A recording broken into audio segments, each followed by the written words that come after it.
Student केवल धूल में लठ मारता है। स्टूडेंट केवल ये समझता है कि 88,000 रुपए देने का है, 94,000 रुपए देने का। फीस कितनी आपकी? 94,000 रुपए। कि 94,000 रुपए देने का मतलब आरएस लगना है ना। 94,000 रुपए देने से कोई आरएस लगे तो सबसे पहले तो हम हमारे रिश्तेदारों के सिलेक्शन कराएं। ये सिलेक्शन केवल पढ़ने से होता है। कोई के कोचिंग में बैठने से सिलेक्शन होता है ना, ये केवल आपकी पढ़ाई से होगा। आप पढ़ोगे तो होगा, और आप नहीं पढ़ोगे तो सिलेक्शन नहीं। ऐसा थोड़ी ना होता कि आप लिखने के बाद खुद ही कहते हो अब क्या लिख दिया, खुद ही उसको देख के कहते हो ये जो स्वर्ण अक्षरों में अभिलेख लिख लाया हम आज, ये अभिलेख तो सर से पढ़वाना पड़ेगा। इतिहासकार कोई आए तो अभिलेख को पढ़ सकता है। वो मारवाड़ी कहावत है कि अल्लाह पढ़ी आप हूं और सुखा पढ़ी कोई बाप हूं। अल्लाह मतलब गिले, हाथों हाथ लिखे थे तब तो खुद से नहीं पढ़े गए, और सूखने के बाद तो किसी का बाप भी उसको। इतनी बुरी राइटिंग तो है कि दो तर्क होते हैं, दो लॉजिक होते हैं। कि जब मैं कहता हूं भाई यहीं पे लिखना फिर और रफ में नहीं लिखना, तो स्टूडेंट का एक तो ये होता है कि सर पहले यहां लिखूंगा फिर घर पे जाके लिखूंगा, 2 बार लिखूंगा तो मेरे याद हो जाएगा। ये उसके दिमाग की गलतफहमी है। याद केवल तब होगा जब वो याद करेगा। यदि लिखने से याद होता हो तो घर पे अखबार को 2 बार लिख के देख लो, अखबार कितना याद हो जाता है आपके? नहीं याद होता ना।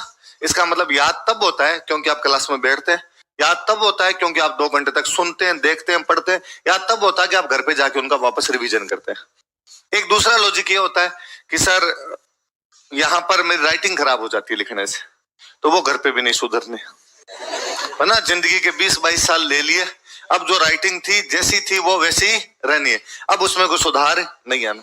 मैं हमेशा कहता हूं जिनकी राइटिंग खराब है उनको ज्यादा राजी रहना चाहिए। मैंने अक्सर इस तैयारी में उन लोगों के सिलेक्शन ज्यादा देखे हैं जिनकी राइटिंग खराब है, क्योंकि उनका लिखा हुआ अगले को समझ ही नहीं आता। तो बेनिफिट ऑफ डाउट नाम की भी एक चीज होती है। और क्या एक साफ साफ लिखा हुआ गलत लिखा हुआ तो अगले अरे गलत लिख दिया, कट एकदम उस पर। अब क्या लिखा हुआ है तो अगले लगता है बुरा तो कोई क्यों करना चाहेगा, लिखा ही होगा यार कुछ ना कुछ, तो कुछ ना कुछ तो आपको नंबर देके जाता है। इसलिए जिनकी राइटिंग खराब है वो बेहद राजी रहा कीजिए इस बात पे कि यस हमारे नंबर आएंगे ज्यादा, तो आपको वो हाँ गंदी राइटिंग वाले बहुत बड़े लोग मिलते, क्यों तुम्हारी खराब है? हाँ ये कह रहे महात्मा गांधी की राइटिंग बहुत खराब थी। हाँ तो देख लो आपके पास महात्मा गांधी बनने का पूरा पूरा मौका है ना। और वैसे भी राइटिंग है ना रीडेबल होनी चाहिए। आपकी कितनी भी अच्छी राइटिंग होगी ना उस मेंस वाले पेपर में खराब होगी। इतने शब्द लिखवाते हो 3 घंटे में पेपर ही कंप्लीट नहीं होता है, इसलिए लास्ट तक जाते जाते आपकी राइटिंग इतनी खराब हो जाती है कि आपको खुद को यूं खुद पे शर्म आने लग जाती है। हाँ हाँ किसके? अशुद्धियों के नंबर कटते हैं। अब स्टूडेंट पूछता है, स्टूडेंट कहता है सर अशुद्धियों के नंबर कटते हैं क्या? अब मैं कहता हूं नहीं करते, ठीक है, क्या अशुद्धियों के नंबर नहीं करते? कि मैं क्या जब ये आगे की लाइन में जो आप बच्चे बैठते हो तो मैं अक्सर मैं आपको टोकता रहूंगा, मैं बोलूं ऊ की मात्रा छोटी क्यों लगाई, ऊ की मात्रा बड़ी क्यों लगाई, ये सही करिए, ऐसा नहीं लिखते हैं इसको। तो स्टूडेंट मेरे कहता है सर हिस्ट्री है, आप तो जान मत पिया करो कम से कम। और क्या हो गया सर, ऊ छोटा लगा दिया बड़ा लगा दिया, अशुद्धियां कर दी तो क्या फर्क पड़ गया ऐसे? तो मुझे लगता है ऐसा थोड़ी ना होता है कि मेरे वाली क्लास में तो तू गलत मात्रा लगाएगा और हिंदी आते ही तू खुद ही अपने आप सही लगाने लग जाएगा। हिंदी में तो कटेंगे, अशुद्धियों के हिंदी में तो कटेंगे। वो 120 नंबर का पेपर है, वो मार देगा उधर। मैं फिर आपको बताऊं इस आरएस वाले पेपर में हम बाकी वाले टीचर आपको खूब सारे सब्जेक्ट पढ़ाएंगे, आप भी सारे सब्जेक्ट पढ़ोगे, सिलेक्शन केवल और केवल आपका चौथा पेपर ही करवाता है वो, हिंदी इंग्लिश। 120 नंबर की आपकी हिंदी और 80 नंबर की अंग्रेजी। भाषा इस पेपर का एकमात्र आधार है। अब जिनकी भाषा पे कमांड होगी उनके सिलेक्शन होंगे, जिनकी भाषा पर कमांड नहीं होगी उनके सिलेक्शन नहीं। राइटिंग भले ही ऊपर नीचे हो कोई फर्क नहीं पड़े, अशुद्धियां नहीं होनी चाहिए। अशुद्धियां होती है चौथे पेपर मारता है आपको, उस पेपर में आपके नंबर कम आते हैं। अब नंबर वाला पेपर ही वो बचा है, बाकी वाले सब्जेक्ट जैसे मान लो मैं हिस्ट्री का स्टूडेंट हूं ना, मैं यदि आपके साथ ही एग्जाम दूं तो हिस्ट्री का पेपर आता है 75 नंबर का। कितने का है? मैं टीचर हूं, मैं 10 साल से पढ़ाता हूं, तो मेरी हिस्ट्री आपकी तुलना में थोड़ी ठीक है। मैं यदि वो पेपर दूंगा तो मान लो मेरे नंबर आएंगे 75 में से 50 या 52 आ गए, 53 आ गए, मेरे 53 नंबर है। आपने यदि वो सेम पेपर दिया मेरे से पढ़ के दिया, आपकी हिस्ट्री उतनी अच्छी नहीं जितनी मेरी, पर फिर भी आप 45 नंबर ले आओगे। जितना मैंने लिखवाया उतना भी याद करके जाओगे तो उसमें आपके 45 नंबर आएंगे। मैं आपसे कितने नंबर ज्यादा लेके गया? 8 नंबर का गैप मेंटेन किया। और वो सेम चीज की मेरी ज्योग्राफी कमजोर है तो मेरे ज्योग्राफी में 8 कम आएंगे, आपके ज्योग्राफी में 8 ज्यादा आएंगे। किसी के अपने में से ज्योग्राफी भी कमजोर है तो उसकी पॉलिटी अच्छी है, किसी की पॉलिटी कमजोर है तो उसकी इकोनॉमी अच्छी है। जीके वाले सब्जेक्ट में सारे सब्जेक्ट किसी के अच्छे नहीं होते, सारे सब्जेक्ट किसी के खराब नहीं होते। कुछ सब्जेक्ट अच्छे होते हैं अपने, कुछ सब्जेक्ट खराब होते हैं। रेशियो वहीं पे लाके पटक देता है। हिंदी इंग्लिश के अंदर दिक्कत दूसरी है। यहाँ पर बुरा और अच्छा, इन दोनों में गैप कितने नंबर का? इधर 120 नंबर की हिंदी है। जिनकी अच्छी होती है हिंदी, जिनकी कमांड होती है, उनके 120 में से नंबर आते हैं 70 75। जिनकी बुरी होती है उनके नंबर आते हैं 27 29 32। इससे ज्यादा ही नहीं आएंगे, ये हद है। ये मैंने ज्यादा बता दिया। लोगों को नंबर आते हैं 13 17। अब मुझे बताओ, एक तरफ ये 75, अब मत तो 35 आ गए लो, ये 40 नंबर का गैप कहां कंप्लीट कर दोगे? ये 40 नंबर कहां पूरे कर देगा कोई स्टूडेंट? इंग्लिश 80 नंबर की, जिन लोगों की अच्छी होती है वो नंबर लाते हैं 60, जिनकी खराब होती है नंबर लाते हैं 7। और 7 तो आ जाते हैं लोग राजी होते हैं। अंग्रेजी में 7 आए थे, 7 नंबर एक साथ लेके आ गया था हम अंग्रेजी के। ये गैप कहां मेंटेन होगा?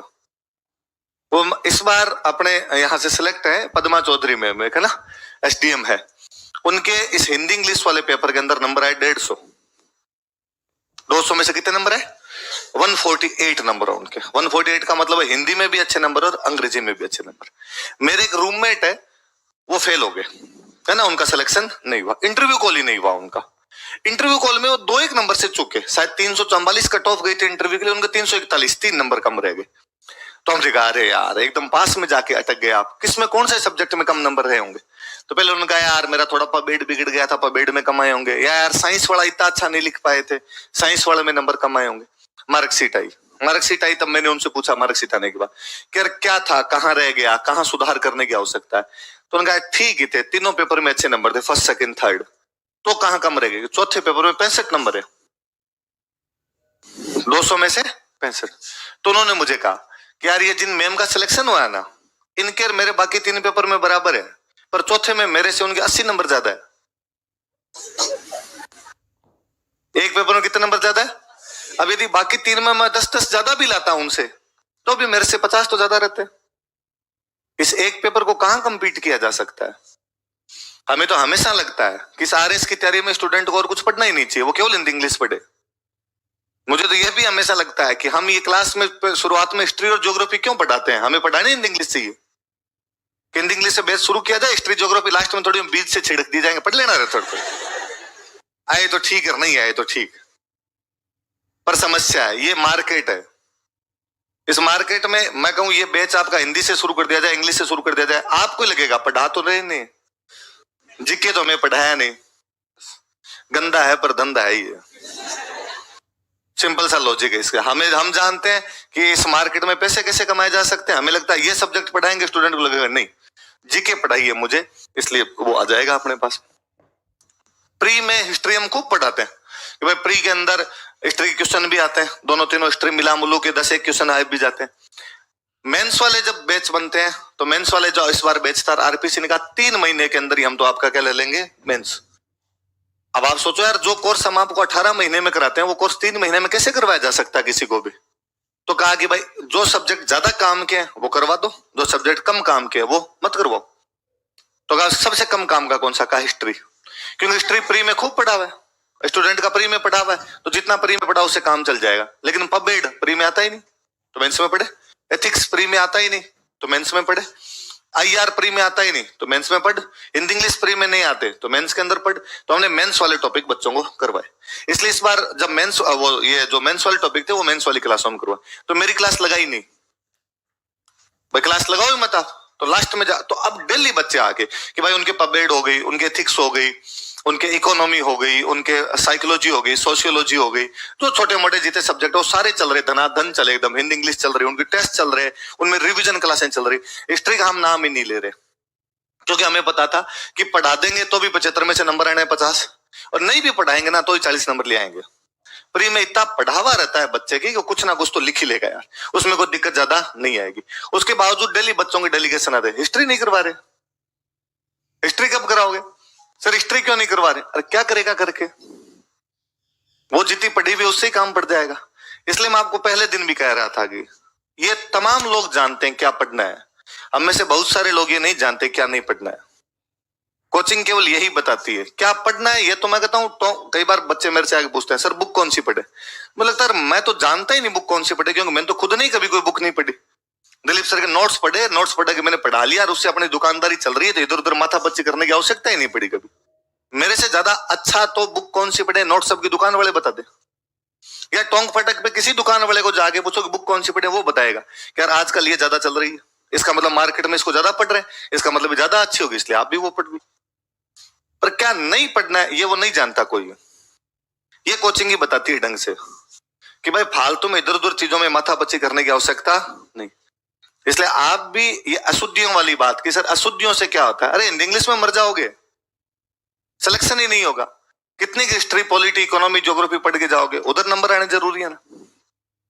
हम स्टूडेंट को हर बैच में कहते हैं कि हिंदी इंग्लिश दो ऐसे सब्जेक्ट हैं, उनमें बेसिकली हिंदी तो अंग्रेजी तो क्या अपने चूंकि हिंदी भाषी प्रदेश के लोग रह गए, ज्यादातर ग्रामीण उस क्षेत्र से और आते हैं, हिंदी मीडियम स्कूलों से और आते हैं, इसलिए अंग्रेजी अपनी थोड़ी कमजोर सी रहती है, या अंग्रेजी बाद में सुधार करते हैं तो भी इतनी सुधार नहीं कर पाते। हिंदी एक ऐसा सब्जेक्ट है जिसको अपने ढंग से सुधार कर सकते हैं। और मैं ये कह रहा हूं, ये 35 नंबर हिंदी मीडियम वालों के आते हैं।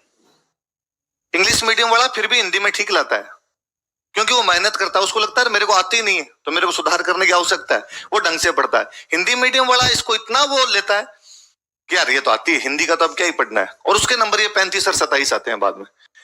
तो मैं हमेशा कहता हूँ क्लास में कि यार हिंदी, कोई एक हिंदी की बुक उठा के लाओ, व्याकरण की बुक लाओ मार्केट से, और उसके डेली थोड़े थोड़े 5-5 पन्ने पढ़ने शुरू कर दो कि 20 मिनट डेली हिंदी पढ़नी है। सर क्या पढ़े कि हिंदी में सीधे सीधे 3 पोर्शन है। 50 नंबर की व्याकरण है, 50 नंबर का कंपोजिशन है, 20 नंबर का ऐसे है। ये 50 नंबर का ग्रामर। यदि कोई बंदा मेहनत करे तो इसमें नंबर है 45। ये मैथमेटिक्स है, या तो आपको आती है या आपको नहीं आती, बीच का कोई रास्ता नहीं है। मैं कहता हूं ये हिस्ट्री का एक क्वेश्चन है, महात्मा गांधी ने असहयोग आंदोलन वापस क्यों ले लिया था। आपने बहुत अच्छा लिखा, 5 में से नंबर आएंगे 3.5। आपने ठीक ठाक सा लिख दिया, 5 में से नंबर आएंगे 3। आपने बुरा लिख दिया, 5 में से नंबर आएंगे 2। ले देंगे 1-1.5 नंबर का रेशियो है, इससे अधिक खेलता ही नहीं है वो। इधर सीधा है, एक आया विलोम शब्द बताइए, सही लिखा, 4 विलोम शब्द थे, सही लिख दिए चारों तो 2 नंबर, कुछ भी थोड़ा बहुत उल्टा नीचे लिखा 0 नंबर।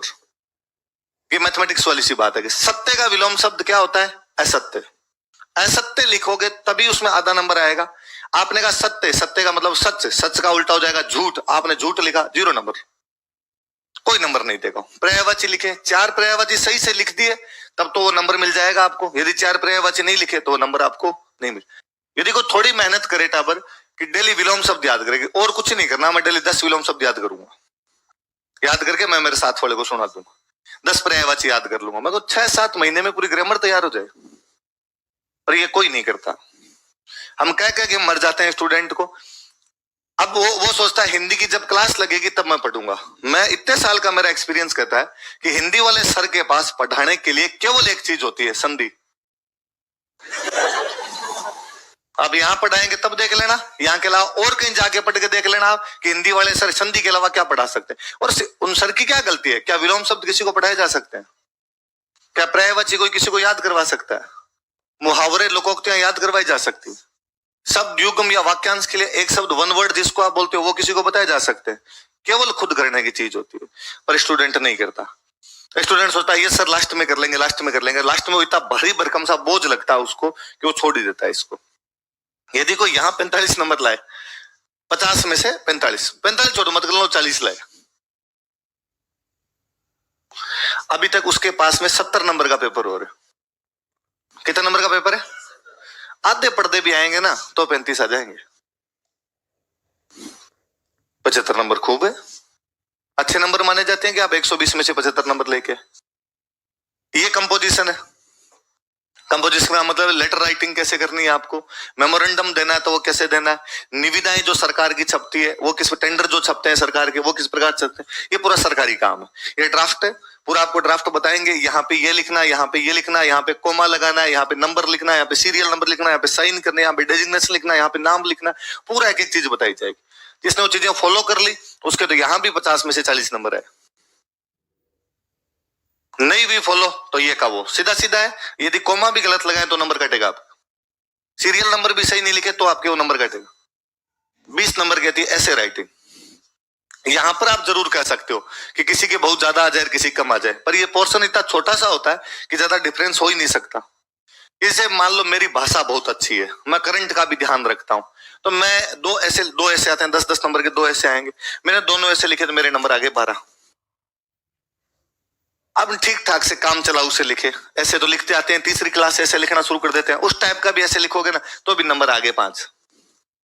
दो में दो नंबर तो देगा, दो पेज भरे हुए रहते हैं तो देख के दे देता है यार इतना पेज भरा, एक पेज का एक नंबर तो 2 पेज के 2 नंबर दे दो। 4 पेज भरे हैं तो 4-5 नंबर तो मिल गए। कितना अंतर है? 7 नंबर का।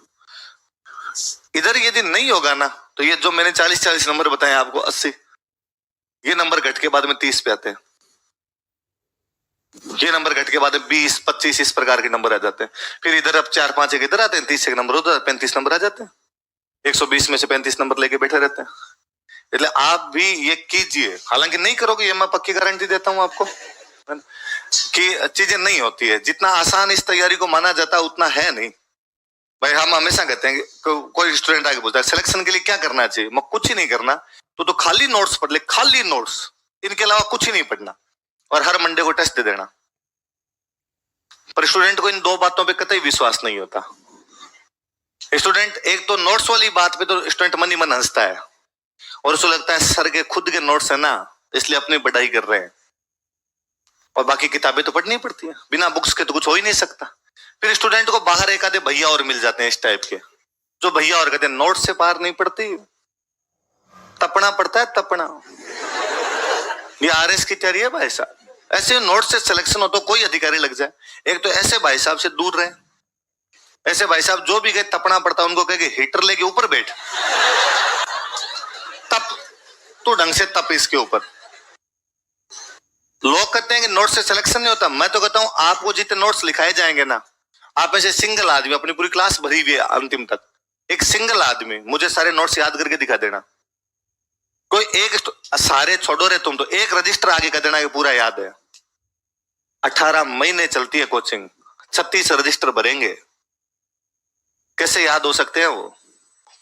मैं तो कहता हूं जो बंदा सिलेक्ट हो गया ना, जिसकी फर्स्ट रैंक आ गई, टॉप 10 में आ गया, उसको ही जाके पूछ लो भैया सारे रजिस्टर याद है क्या?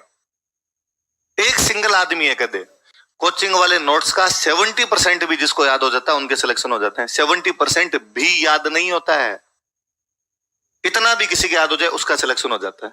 फिर ये जो नोट्स है ये को 10 किताबों का निचोड़ है। यहां आके जो कोई खड़ा होगा, मैं हूं, ज्योग्राफी वाले मैम आए, हमारे बाद में जितने टीचर आएंगे, आप ये तो मान के चलिए वो सारी किताबें पढ़ के आएंगे जो आप पढ़ना चाहते हैं। यदि वो टीचर इतना ज्ञान नहीं लेके आए, आप नंगा नहीं कर दो तब खा नहीं जाए टीचर को यहाँ पे। वरना यहाँ पे आके बोलना क्या होता है, आप में से किसी दिन कोई आगे खड़ा होकर देख लेना और 10 मिनट को टॉपिक समझा के देख ले, टांगे दूझती है टांगे। उसके बावजूद यदि कोई आदमी यहाँ के बोल रहा है, इसका मतलब उसको नॉलेज है, उतना नॉलेज है जितने से आपका सिलेक्शन हो सकता है।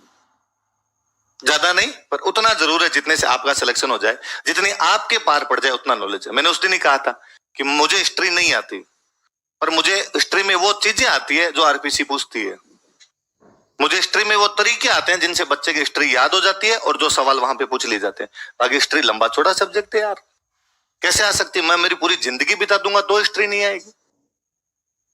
तो एक तो ये नोट्स वाली बात, दूसरी वो बात कि मंडे को टेस्ट, अगले मंडे से हम आपके हर हफ्ते टेस्ट लेने शुरू कर देंगे और बाकायदा 1 महीने का टाइम टेबल बना के देंगे तुम्हें पहला कि अगले 4 मंडे को ये 4 टेस्ट है, उसके बावजूद आप नहीं दोगे।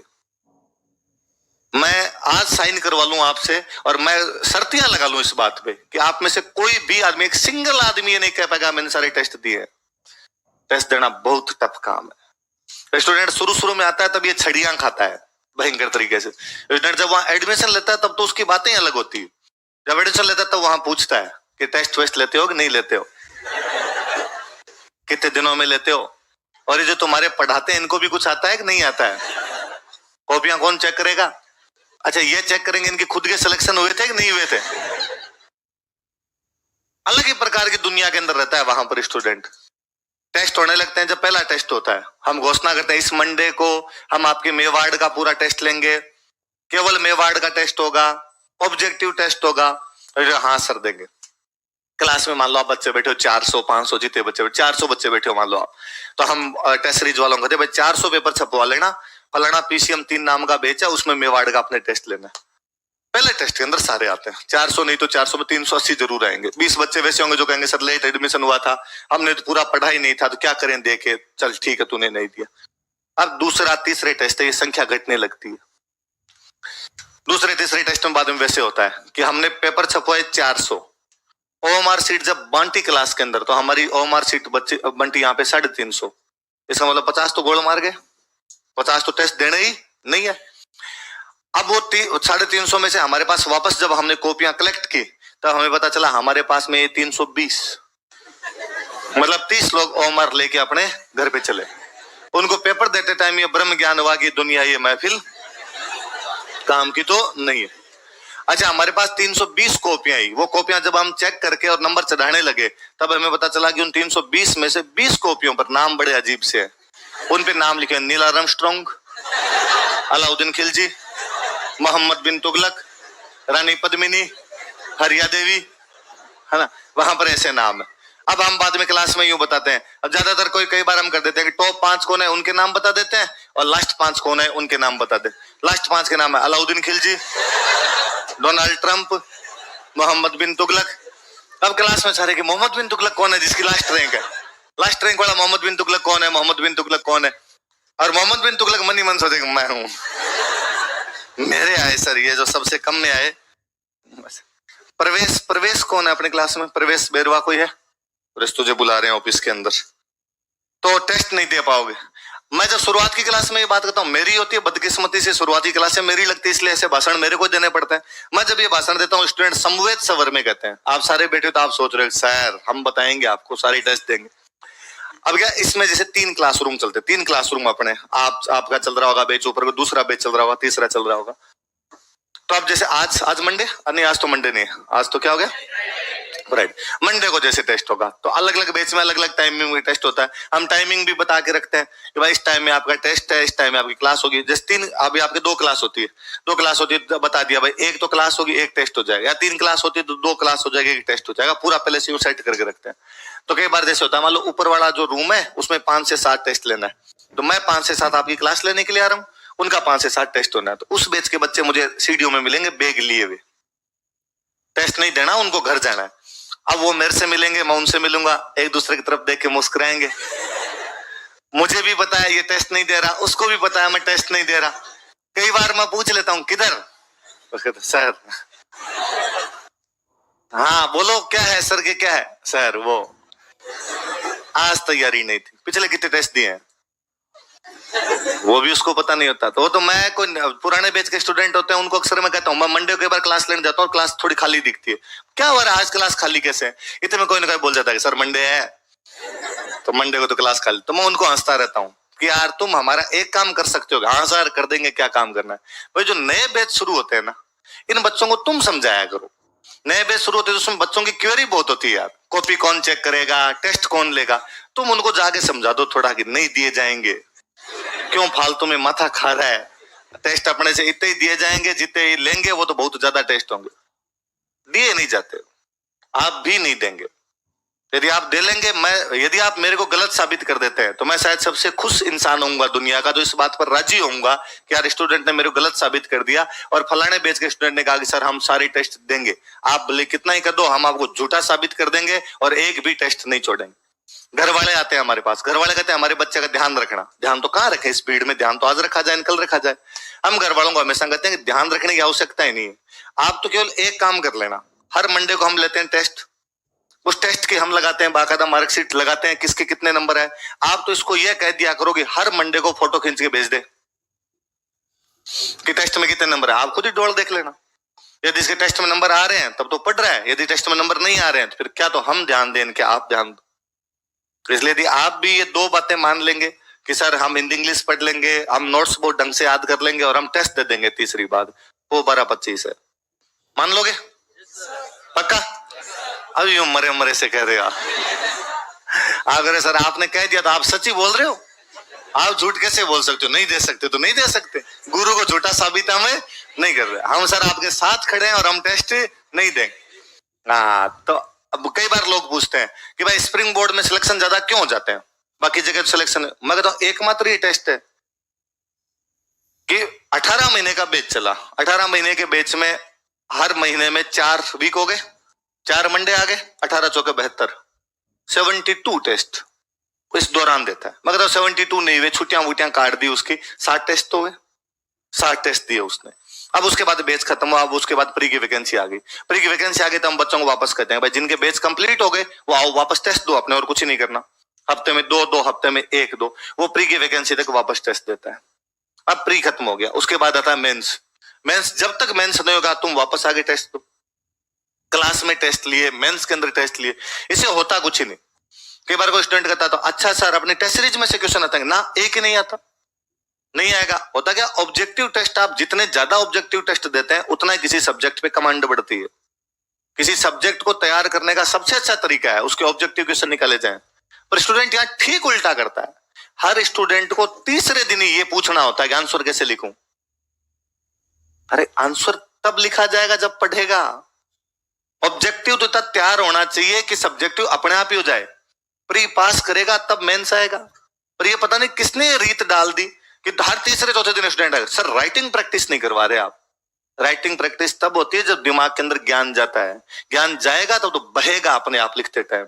है ही नहीं अभी तक, तू खाली पड़ा है, सब्जेक्ट तेरे को आता ही नहीं है, क्या लिखेगा? पढ़, खूब सारे ऑब्जेक्टिव पेपर निकाल। तो स्टूडेंट कहता ऑब्जेक्टिव पेपर कहां से निकालूं सर? तो मार्केट के अंदर मिलते हैं खूब सारे ऑब्जेक्टिव पेपर। ये भी नहीं, आरपीसी की साइट पे पूरे के पूरे पेपर डाले हुए। मैं कई बार जब बच्चों को कहता हूं कि राजस्थान जीके के पुराने पेपर निकालने हैं, स्टूडेंट मुझे दूसरे दिन आगे कहता है सर निकाल दिए। अरे एक दिन में निकाल दिए? उसने कहा अरे सर 4 जो पेपर में, 13 में, 16 में, 16 में और 18 में, 13 में, 16 में, 18 में, 21 में, 4 ही जो पेपर। जब मैं ये बोलता हूं आरपीसी के पुराने पेपर निकालने हैं, इसका मतलब है कि आरपीसी ने जितने एग्जाम लिए वो सारे। मैं आज सुबह वाले बैच में कर रहा था, इस महीने में, इस एक पिछले जून के अंदर आरपीसी ने 10 पेपर लिए। आरपीसी उसका एक छोटा बच्चा हो रहा है वो आरएसएमएमबी है ना, अधीनस्थ बोर्ड, उन दोनों ने मिलकर कितने पेपर लिए? 10। उन 10 पेपर में सब में राजस्थान जीके के 20-20 सवाल आए। तो राजस्थान जीके कितने सवाल आए? 200। तुम बताओ देखे तुम में से कितने लोगों ने निकाले? चलो आपका बेच तो नया, वो सुबह वाला बेच पुराना था सर, वो तो नहीं देखे, तो बेस्ट।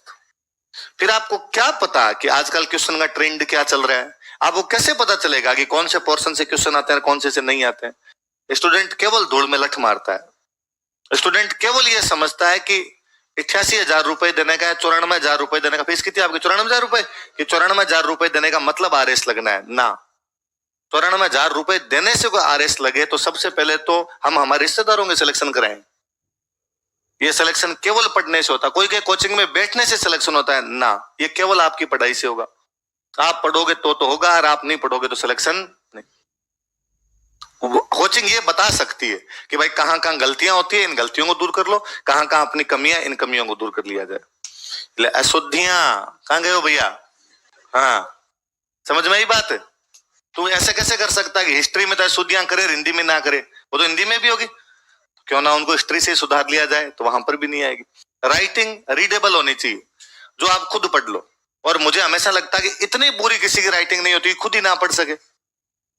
ऐसा थोड़ी ना होता कि आप लिखने के बाद खुद ही कहते हो अब क्या लिख दिया, खुद ही उसको देख के कहते हो ये जो स्वर्ण अक्षरों में अभिलेख लिख लाया हम आज, ये अभिलेख तो सर से पढ़वाना पड़ेगा। इतिहासकार कोई आए तो अभिलेख को पढ़ सकता है। वो मारवाड़ी कहावत है कि अल्लाह पढ़ी जन आप हूं और सुखा पढ़ी जन कोई का बाप हूं। अल्लाह मतलब गिले, हाथों हाथ लिखे थे तब तो खुद से नहीं पढ़े गए, और सूखने के बाद तो किसी का बाप भी उसको। इतनी बुरी राइटिंग तो है नहीं अपने। इसलिए प्लीज आप घर पे जाके दोबारा ये माथापच्ची मत किया करें। यहां पर जैसा जो लिखा जाए वो यहां पर लिखने की कोशिश करें। हाँ, ये हो सकता है जैसे शुरुआत के अंदर 5-7 दिन तक ऐसी प्रॉब्लम आती है, जैसे मैं हूं तो मैं बहुत तेज बोलता हूं, मैं बहुत जल्दी जल्दी बोलता हूं। तो हो सकता है आप कहोगे सर आप इतना जल्दी जल्दी बोलते हैं हमसे लिखा ही नहीं जाता। फिर वो पूरा यहाँ पे लिखें, क्या करें, तो हम जैसे तैसे जल्दी जल्दी यहाँ पर उतार लेते हैं, घर पे जाके लिख लेंगे। पहली बात तो मैं कहता हूँ ये प्रॉब्लम 4-5 दिन में खत्म हो जाएगी। ये प्रॉब्लम शुरुआत में इसलिए आती है क्योंकि अपनी फ्रीक्वेंसी मैच नहीं करती। हम किसी नए आदमी की जब बात सुनेंगे थोड़े दिन तक ऐसा लगेगा, 4-5 दिन के बाद में आपकी और मेरी वेवलेंथ समान होगी, तब मैं कैसे भी बोलूंगा आप सब लिखते रहेंगे वो चीज। फिर भी आप और नोटिस करेंगे, मैं किसी भी एक सेंटेंस को 5-6 बार बोलता हूं।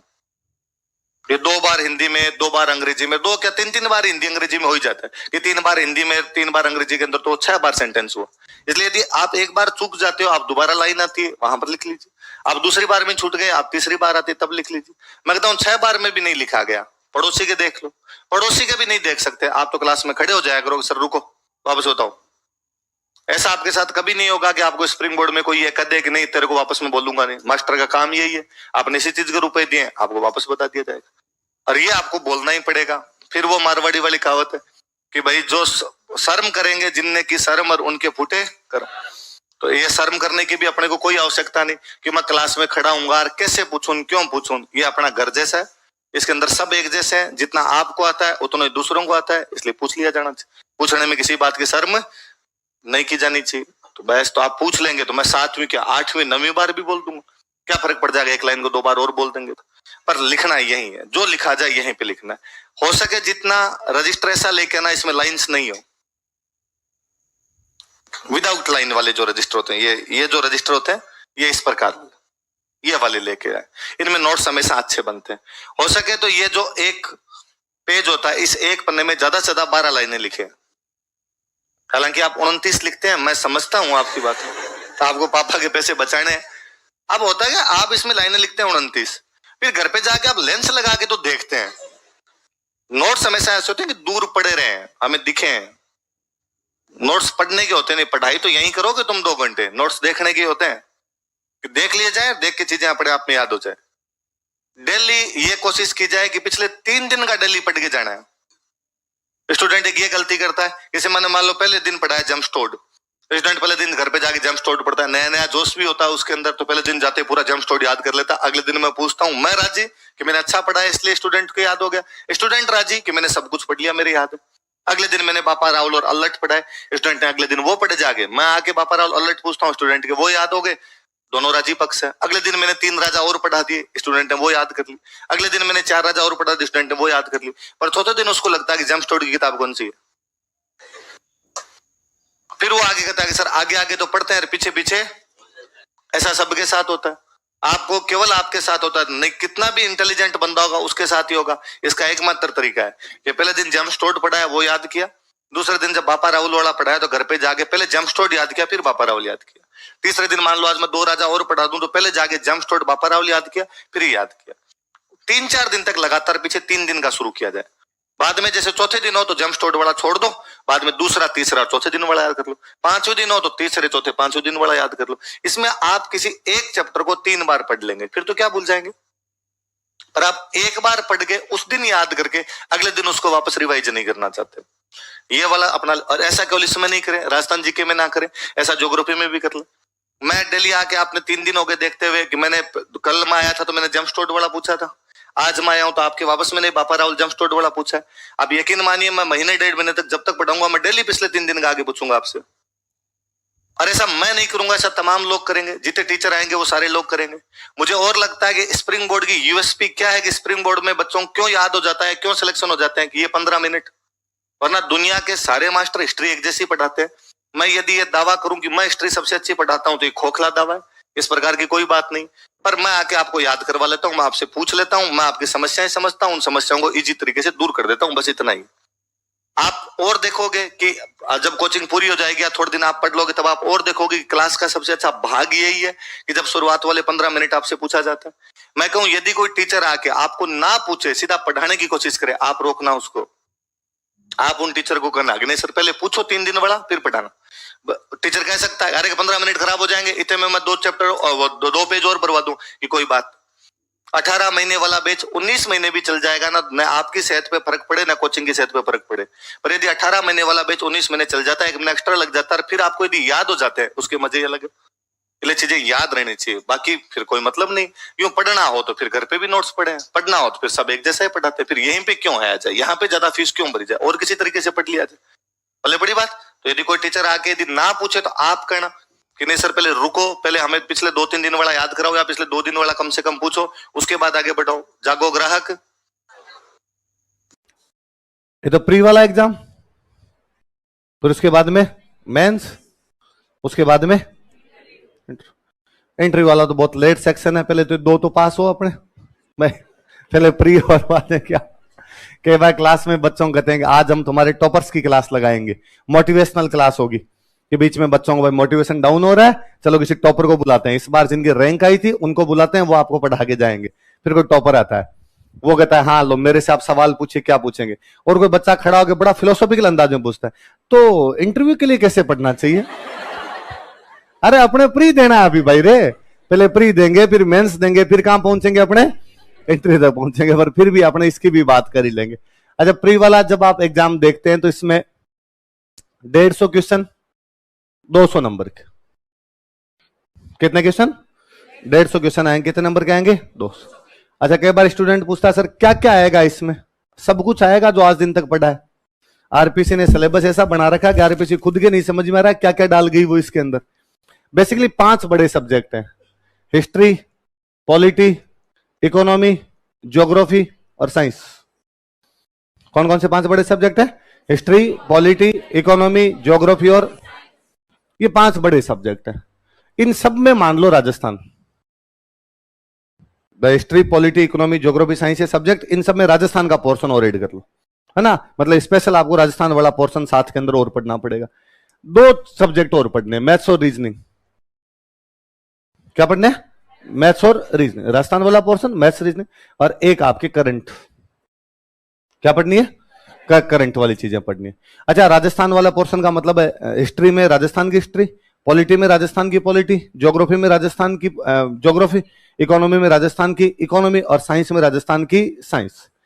पर मैं जब बच्चों को बताऊं साइंस में राजस्थान की साइंस, तो स्टूडेंट को लगता है सर का दिमाग खराब हो गया भाई, बाकी जगह सेव नीचे गिरा था तो राजस्थान में नीचे गिरा था, तो राजस्थान में भी न्यूटन की गति के नियम वही होंगे जो बाकी जगह है, यहाँ ये तो है नहीं, हो नहीं सकता कि भाई यहाँ न्यूटन के नियम अलग लागू हो जाएंगे। तो उसको लगता है सर साइंस में तो अब क्या चेंज करवाओगे, साइंस में तो जो है वो तो है वहां पर नहीं भाई, वो साइंस भी आपको राजस्थान की साइंस पूछेंगे, वो पूछेंगे हाल ही के दिनों में पश्चिमी राजस्थान में गायों में एक बीमारी देखने को मिली, वो बीमारी कौन सी है, बीमारी साइंस का है, राजस्थान की गायों में भी है, इसलिए राजस्थान की साइंस है, वो पूरा खुद दे देगा। हाल ही में राजस्थान की गायों में फलानी फलानी बीमारी देखने को मिली, इसके लिए कौन सा टीका लगाया जाना चाहिए, कौन सी दवाई दी जानी चाहिए, दवाई साइंस का है, राजस्थान की गायों के लिए दवाई है, तो ये कौन सी साइंस हो गई, राजस्थान में साइंस।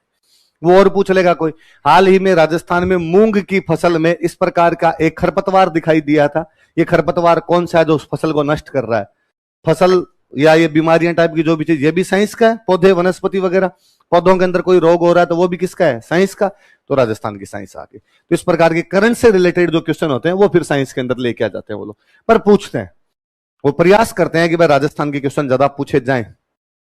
किस टोटल क्वेश्चन कितने आते हैं 50 से लेके 60 के बीच में राजस्थानी, 50 कम से कम 50 मान लो, ज्यादा से ज्यादा कितने मान लो, कोई प्लस माइनस ऊपर नीचे 2-3 रह जाए तो भले ही, बाकी 50 से 60 का रेशियो आराम से रहता है। मतलब कुल मिला के आप ये कहोगे 33% के आसपास तो कम से कम किसका पूछा जाए, राजस्थान। स्वाभाविक सी बात है कि आप जिस राज्य की प्रशासनिक सेवा की तैयारी कर रहे हैं उस राज्य के बारे में आपको सब कुछ पता होना चाहिए। यदि उस राज्य की ज्योग्राफी, उस राज्य की हिस्ट्री, उस राज्य की इकोनॉमी, पॉलिटी आप नहीं जानते हैं तो वहां पर ढंग से सर्विस नहीं कर पाएंगे, ऐसा माना जाता है। इसलिए लोगों को इन बारे में पता होना चाहिए कि यदि आप किसी जगह की हिस्ट्री के बारे में, पॉलिटी की, ज्योग्राफी के बारे में जानते हैं तो वहां के लोगों से डील बेहतर ढंग से कर पाएंगे। और ये जो आपके आरएस वाली जो सर्विस है, ये क्या है, पब्लिक डीलिंग ही तो, लोगों से बातचीत का मामला है पूरा का पूरा, और लोगों के बारे में जब पता होता है तो लोगों से डीलिंग थोड़ी अच्छी हो जाती है। एक तो ये रीजन दिया जाता है भाई राजस्थान के सवाल ज्यादा पूछे जाएं। हर स्टेट करता है, महाराष्ट्र अपने सवाल पूछेगा, नागालैंड अपने सवाल पूछेगा, यूपी अपने सवाल पूछेगा, तो राजस्थान भी अपने सवाल पूछ लेता है। दूसरा एक ये सोच के भी थोड़ा बनाया गया कि ताकि राजस्थान के स्टूडेंट ही पास हो, बाहर वाला पास नहीं हो।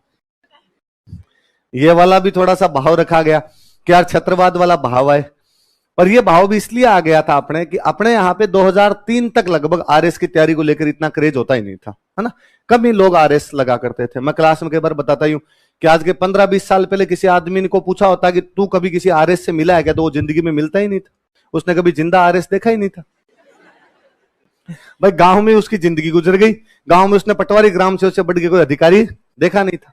ये तो पिछले इन सालों के अंदर हुआ कि अपने आसपास के लोग सिलेक्ट होने लग गए, अपने बड़े भैया सिलेक्ट हो गए, अपना एक क्लासमेट सिलेक्ट हो गया, अपने कोई रिश्तेदारों का बच्चा सिलेक्ट हो गया, एक पड़ोस का कोई भैया सिलेक्ट हो गए, अपने आसपास के लोग सिलेक्ट होते हैं। तो अपने अंदर भी कहीं ना कहीं मोटिवेशन आता है कि यार ये लग सकता तो अपने लग सकते हैं। इसलिए आजकल आपकी भीड़ बढ़ी हुई है। आपकी भीड़ बढ़ने का रीजन भी है कि कॉन्फिडेंस बढ़ा है।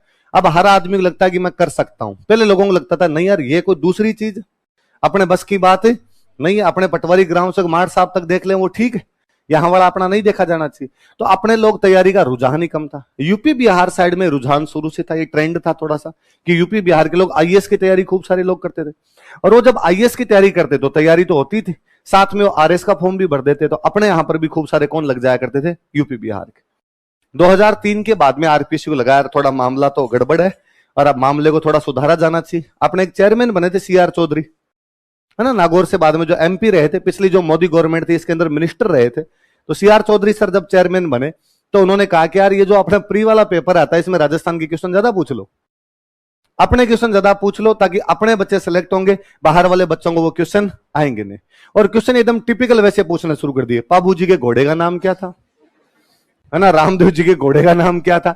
अब बाहर वाला बंदा पहली बात तो पाबू जी रामदेव जी को नहीं जानता, तो घोड़ी और घोड़ा तो क्यों जानेगा, है ना। रामदेव जी के झंडे का नाम बताइए, सांगरी कहां से प्राप्त होती है, खोखे क्या होते हैं, इस प्रकार के अटपटे अटपटे सवाल पूछने शुरू किए। पर यूपी बिहार वाले भी जुझारू लोग हैं, खूब जुझारू है वो।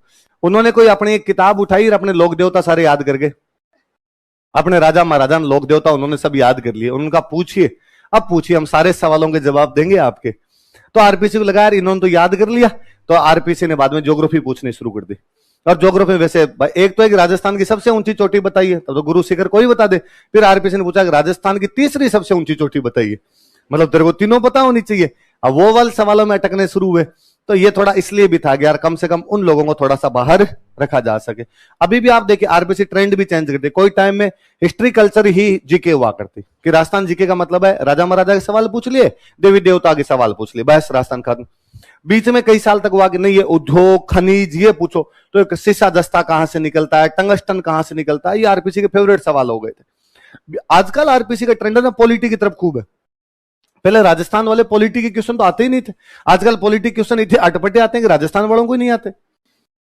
अब वो पूछेंगे इनमें से एक कौन सा राजस्थान के हाई कोर्ट में जज नहीं था। अरे हमें क्या पता 70 साल में कौन कौन जज बन गए।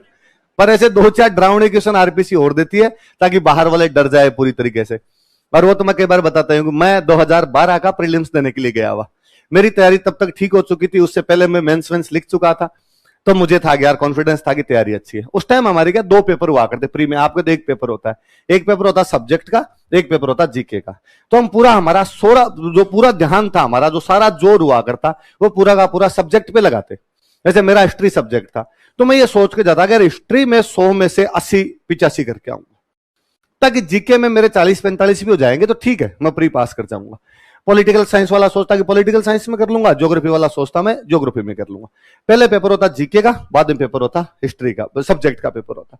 तो मैं जब जीके वाला पेपर देने गया तो मेरे दिमाग में था कि अपने को 50-55 करने, इतने अपने सही हो जाएंगे तो अपने हिस्ट्री फाड़ के आएंगे, अपने उधर कर लेंगे। अब जीके वाले पेपर में मैं जब उस पेपर को करूं, मैंने जब एक राउंड किया, दूसरा राउंड किया, मिलाए कि यार कितने क्वेश्चन हो गए, तो मेरे क्वेश्चन बैठे लगभग 75 के आसपास, जिनको मुझे देख के लगे ये तेरे सारे सही है। अब इसके 2 रीजन है। एक रीजन तो ये कि मेरी तैयारी बहुत अच्छी हो चुकी है कि मैं 50 से आगे निकल के 70-75 क्वेश्चन भी सही कर लेता हूं, तब तो अच्छी बात। या हो सकता है पेपर इतना इजी हो कि सबके इतने इतने हो रहे हो, अपने फालतू में राजी हो रहे हैं। यदि दूसरे वाली बात है तो दिक्कत ज्यादा है कि अब ये नहीं पता चलता पेपर कितना इजी है। क्या पता पेपर इतना इजी हो कि बाकी सबके 95 हुए, अपने 75 पे राजी हो रहे हैं, 75 पे मैंने 75 कर दिए। बाहर जाके पूछे लोग हमारे तो 92 से ही तो मर गए अपने तो मुझे लगा यार क्या करें क्या नहीं करें। यूं करके सवाल तो मैंने किए उसके अंदर 85-87 सवाल के आसपास जाके किए, सही भी हुए खूब, 75 के आसपास उसमें सही भी हो गए सवाल, 70-75 के बीच के कोई सवाल सही हुए। पर जैसे पेपर खत्म हुआ, भाई घंटी बजी, उन्होंने पेपर लेने शुरू किया, तो मुझे लगा आस पास वालों से पूछ लूं कि इन लोगों का पेपर कैसे हुआ। तो मेरे पास में एक काफी सीनियर भैया बैठे, एज उम्र से यूं लगे कि हाँ भाई यूं सीनियर हो रखे हैं एकदम। तो मैं लगा इनसे पूछते, इनके 2-3 बार अटेम्प्ट दिया हुआ होगा। पहले क्या हमारे टाइम में ये भी लोचा हुआ करता था कि सब्जेक्ट वाले जब ये पेपर हुआ करते तो सब्जेक्ट वाले पेपर में हर बंदा 2-3 बार एग्जाम दिया करता, तब जाके उनके सिलेक्शन होते। क्योंकि सब्जेक्ट एक तो एक आदमी 10 साल से पढ़ रहा है, एक आदमी 2 साल से पढ़ रहा है, 10 साल वाले का अच्छा होता तो उसका सिलेक्शन पहले होता, 2 साल वाले का सिलेक्शन बाद में होता। आजकल आप वाली जो नई पौध आई है, इसने आके हाहाकार मचाया है कि पहले अटेम्प्ट में आगे सिलेक्ट हो जाओ, कि पहले अटेम्प्ट के अंदर आए, उसी के अंदर आगे सिलेक्ट हो गए, तो वो 2 अटेम्प्ट 3 अटेम्प्ट वाला तो किस्सा ही खत्म हो गया। उन भैया को देख के मुझे लग रहा था यार सीनियर आदमी, इनसे पूछते हैं। तो मैंने भैया से पूछा कि भैया एग्जाम कैसा हुआ? भाई ने कहा खराब हुआ है हमारा। तो खराब कैसे? का बहुत टफ पेपर आया था। तो भैया बोले, तो मुझे ये तो लगा कि भैया राजस्थान के तो नहीं है तो बाहर के ही है। तो कैसे भैया? टफ तो नहीं था, ठीक ही था, मेरा अच्छा ही हुआ है। का पता नहीं कैसे अच्छा कर गए, बाकी हम तो देख रहे हैं कि कैसे कैसे सवाल पूछता है आपका आरपीएस। अब उसमें क्या, एक आरपीसी ने सवाल पूछ रखा था कि राजस्थान में पशुओं की संख्या बताइए। राजस्थान में अपने क्या इकोनॉमिक सर्वे आता ना, हम आपको पढ़ाएंगे, इकोनॉमिक सर्वे पढ़ाएंगे। विकास सर की क्लासें खूब सारी पढ़ी होगी। स्प्रिंग बोर्ड वाला यूट्यूब चैनल यदि जाके देखेंगे तो उस यूट्यूब चैनल पे सबसे अधिक यदि व्यूज किसी वीडियो पे मिलेंगे तो इकोनॉमिक सर्वे के वीडियो है। विकास सर वाले वीडियो, उनपे खूब सारे व्यूज मिलेंगे। तो इकोनॉमिक सर्वे उन्होंने पिछली बार पढ़ाया था, इस बार भी वो क्लासें ले रहे हैं वहां पे।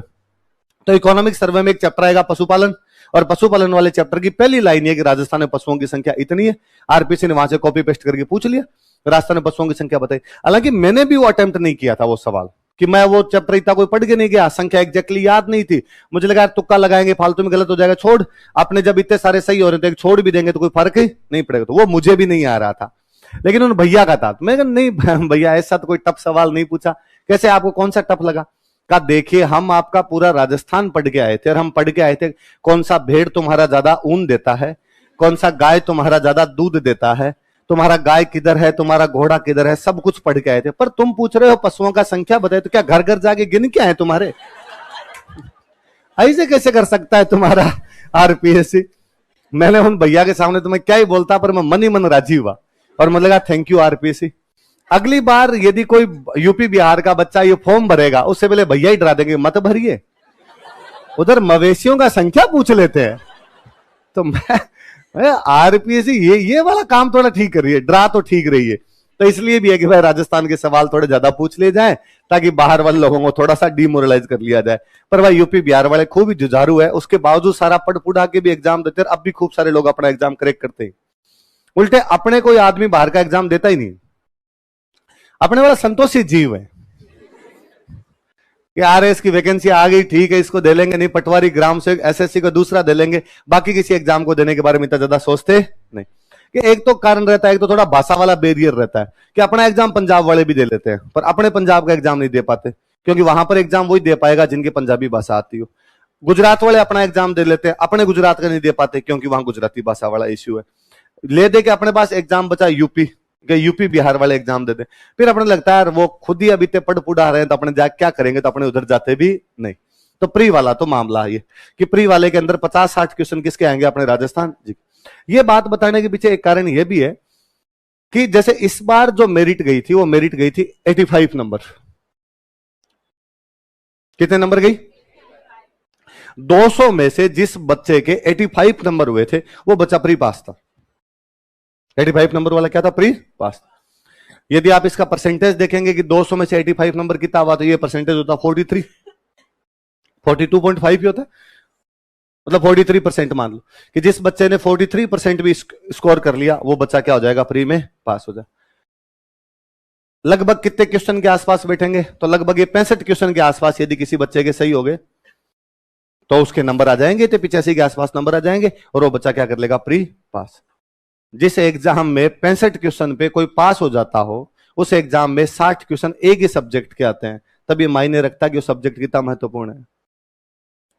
कि कोई बंदा यदि राजस्थान भी ढंग से पढ़ के जाए प्री में, कि केवल राजस्थान वाला पढ़ के जाए, मैं ये नहीं कहता कि उसके सारे के सारे सवाल सही हो जाएंगे, नहीं होंगे सारे सवाल सही। 60 आए तो उसके सही 40 ही हुए, पर एक सब्जेक्ट से कितने सही कर गया वो? 40। अब उसे बाकी सब सब्जेक्ट में मिला के कितने करने हैं? 25 करने। मैं कहता हूं कि थोड़ा थोड़ा ही कोई पढ़ के जाए और पेपर के अंदर यूं बालाजी का नाम लेके एबीसीडी लगाए ना, तो 25 क्वेश्चन होने की संभावना हो जाए। प्री वाला जो भी एग्जाम होता है ये मैनेजमेंट है कि आप किस हिसाब से अपनी एजुकेशन का मैनेजमेंट करके गए थे, कैसे टाइम का मैनेजमेंट किया था, कैसे नॉलेज का मैनेजमेंट किया था, उस पर बंदा प्री निकाल लेता है।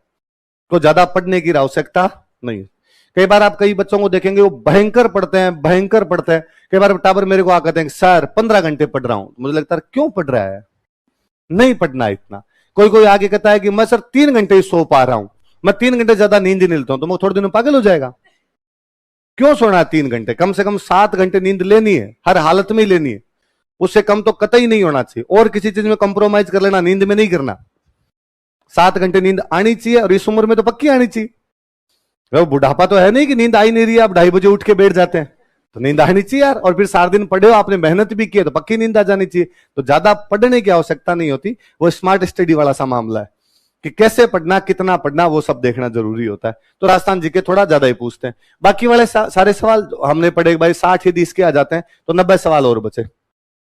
तो जितने सब्जेक्ट बच गए बाद में सबके 10-10, 12-12, 10-10, 12-12 सवाल है ना। ये आरपीसी पे डिपेंड करता है कि वो कभी किसी के 20 पूछ गई तो किसी के 8 ही पूछ लिए, कभी किसी के 15 पूछ लिए, कभी किसी के 12 पूछ लिए। पर वो एक रेशियो लगभग 15-20 सवाल का रेशियो सबका ही पूछ लेती है कि भाई इंडियन हिस्ट्री के 10 एक सवाल पूछ लिए, इंडियन पॉलिटी के वो 10 एक सवाल पूछ लेगी, कोई ज्योग्राफी की पूछ लेगी, इकोनॉमी पूछ लेगी, साइंस के पूछ लेगी, मैथ्स आएगी, रीजनिंग आएगी, करंट आएगी, ऐसे करके यूं सवाल आ जाते हैं।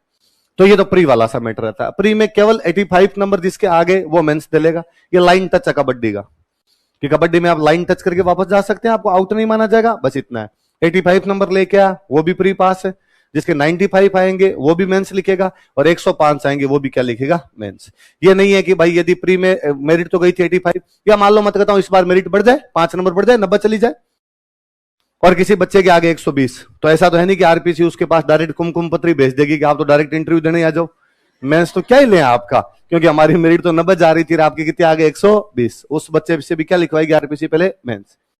अच्छा, प्री वाला पूरा ऑब्जेक्टिव एग्जाम है, मेंस वाला पूरा का पूरा जो एग्जाम हो कैसा हो जाता है आपका, सब्जेक्ट, वो सब्जेक्टिव हो जाता है।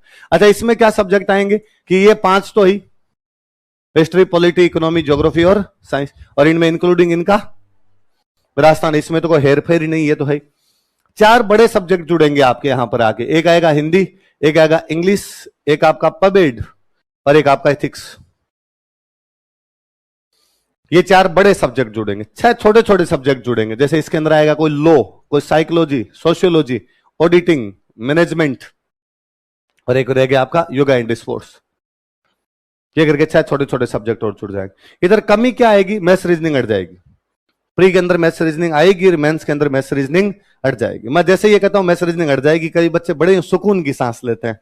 कईयों को लगता है सर ये हटा दो, बाकी वाला तो देख दाख लेंगे अपने आप के अंदर, क्योंकि वो ज्यादा इजी पढ़ते हैं। आप थोड़ी सी मेहनत करोगे तो वो ज्यादा जल्दी समझ में आएंगे, जल्दी वो आपको स्कोर करवाएंगे, ज्यादा अच्छा स्कोर करवाएंगे। अब यदि ये सारे सब्जेक्ट गिनो आप, तो ये 5 ये हो गए, 4 ये 9, और 6 ये हो गए। कितने हो गए आपके, 15। मैथ्स और रीजनिंग 2 प्री में तो आएंगे, तो कितने हो गए, 17, और एक आपका करंट दोनों तरफ रहता है, तो कितने हो गए आपके, 18। मतलब कुल मिला के कितने सब्जेक्ट पढ़ने हैं, 18। कितने सब्जेक्ट है, 18। इसलिए कोर्स भी कितने महीने का, 18 महीने का, कि भाई 1 महीने का तो एक सब्जेक्ट लेके चले। अब आप कहोगे सर योगा स्पोर्ट्स तो 10 दिन में खत्म हो जाता है, तो बात वही है। हिस्ट्री 6 महीने खत्म होने का नाम नहीं लेती। कि भाई इंडियन हिस्ट्री के 3 पोर्शन बनते हैं, एंशियंट, मिडिवल, मॉडर्न, फिर एक राजस्थान वाला पोर्शन चौथा, फिर वर्ल्ड वाला पोर्शन 5वां। ज्योग्राफी के 3 पोर्शन सीधे सीधे से हुए, physical geography, Indian geography, Rajasthan geography, world geography एक और जुड़ गई साथ में। 4 पोर्शन उधर से हो गए आपके। ये सारे जिनमें राजस्थान वाला पोर्शन जुड़ता चला जाएगा तो 2-2 सीधे हो जाएंगे। इंडियन पॉलिटी अलग, राजस्थान की पॉलिटी अलग, वर्ल्ड पॉलिटी अलग। हम पूछते हैं सर वर्ल्ड पॉलिटी में क्या होता था, आईआर पूरा का पूरा क्या है, इंटरनेशनल रिलेशन जो होता है वो वर्ल्ड पॉलिटी तो है, कि वर्ल्ड की पॉलिटिक्स के अंदर क्या चल रहा है वो सब चीजें बताती जाए। तो यूं करके आपको खूब सारे सब्जेक्ट पढ़ने। प्री वाले में केवल ऑब्जेक्टिव वाली चीजें। मेंस वाला स्किल का एग्जाम है, वो थोड़ा सा कि आपको स्किल दिखाना पड़ेगा, उसमें आपकी राइटिंग प्रैक्टिस भी होनी चाहिए, आंसर कैसे लिखते हैं कैसे नहीं लिखते हैं। अच्छा, एक बात और, कई बार स्टूडेंट ये समझता है कि पहले मैं प्री की तैयारी कर लूंगा फिर मैं मेंस की तैयारी कर लूंगा। ना, ऐसा इसमें कुछ ही नहीं होता, ये तैयारी एक साथ है। ये प्री कम मेंस है। इसके अंदर वही चीजें प्री में पूछ ली जाती है, वही किस में आ जाती है आपकी मेंस के अंदर आ जैसे। और फिर अपने तो यहां पे क्वेश्चन पूछते हैं 15 वर्ड्स में, तो 15 वर्ड्स वाला क्वेश्चन तो अपने आप ही प्री का क्वेश्चन है, इफेक्ट ही तो पूछेंगे, उसके अंदर क्या पूछेंगे। एक वो किताब का नाम लिखा विश्व वल्लभ, अब प्री में तो ये पूछते विश्व वल्लभ का लेखक कौन है, आप लिख देते चक्रपाणि मिश्र। या पूछते विश्व वल्लभ का सब्जेक्ट क्या है, आप लिख देते कि उसमें गार्डनिंग के बारे में। विश्व वल्लभ कौन से राजा के टाइम में लिखी गई थी, कि महाराणा प्रताप के टाइम में। मेंस में एक साथ तीनों बातें लिख दो। महाराणा प्रताप के टाइम में चक्रपाणि मिश्र ने गार्डन पर, बगीचों पर एक किताब लिखी, उस किताब का नाम क्या है, विश्व। प्री में 3 सवाल बन सकते थे, उन तीनों को मिला के उसने मेंस में क्या बना लिया, 1। बाकी बात एक ही है, इसलिए आप इस तैयारी को अलग अलग करके कभी नहीं देख सकते। इसलिए आपके भी किसी के दिमाग में ये होगी नहीं मैं पहले प्री का पढ़ूंगा और बाद में किसका पढ़ूंगा, मेंस, ना, ये सारी एक साथ ही चलती है, सब चीजें एक साथ ही पढ़नी पड़ती है। यही जो हम एक साथ चीजें पढ़ते हैं 18 महीने तक जो चीजें पढ़ते हैं, ये अपने आप में इंटरव्यू की तैयारी है। इंटरव्यू पर्सनालिटी डेवलपमेंट है कि आपकी पर्सनालिटी में क्या क्या सुधार में है। पर्सनालिटी में कब सुधार होंगे, जब चीजें दिमाग में जाएगी, ज्ञान होगा, तब अपने आप पर्सनालिटी चेंज हो जाएगी आपकी। बस 18 महीने के दौरान आप खुद चेक करेंगे।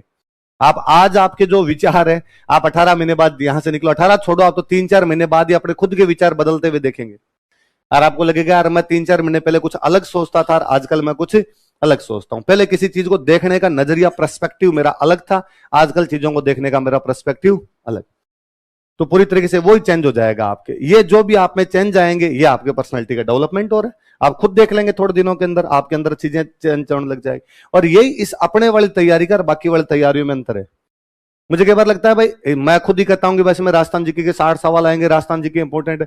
तो यार राजस्थान जीके तो सारे एग्जाम के अंदर ही आता है। पटवारी का 2 तो राजस्थान जीके, जयन अय्यन 2 तो राजस्थान जीके, डॉक्टर साहब वाले एग्जाम ले तो भी अपने तो आरपीएससी राजस्थान जीके दे लेती है।